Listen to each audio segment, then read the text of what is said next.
What's up guys, this is your boy Gerald Travili, and for today's video, isang mabilis lang ito guys.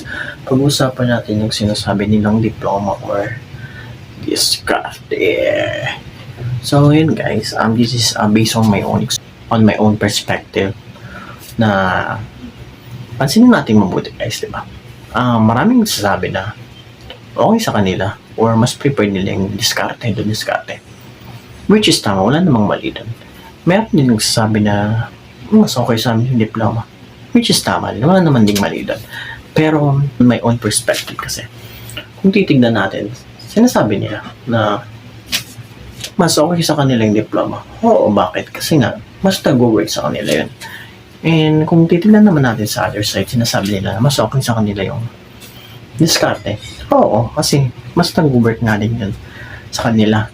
Ibig sabihin lang, meron tayong kanya-kanyang way or daan kung paano tayo pupunta or kung paano natin maaabot yung success sa buhay natin. So, meron yung iba. Yung way nila para maabot yung success or goal nila sa buhay is sa through diskarte. Meron naman yung iba is through diploma, di ba? Pero in my own perspective, much better kung meron ka ng dalawa. Meron kang diskarte at diploma.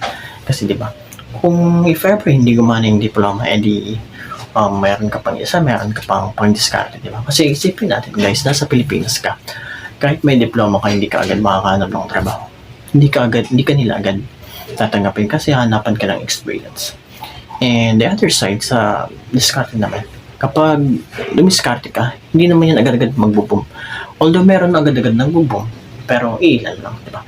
Bago sila success is, meron silang mga pinagdaanan or marami pa silang pinagdaan, di ba? So kung isipin natin guys, kung meron tayo ng dalawa na yan, di ba?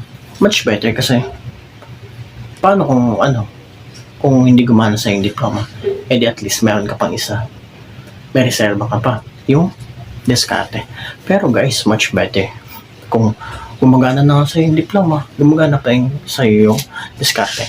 Kung example, nagtatrabaho ka at the same time, may diskarte ka, meron kang business, mga sideline, di ba?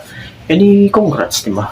So, nasa sa'yo lang naman yan kung paano mo hahanapin at i-discover sa sarili mo na mas nag-work pala sa akin yung diploma, mas nag-work pala sa akin yung diskarte. So, yun lang guys, thank you so much, and this is based on my own perspective.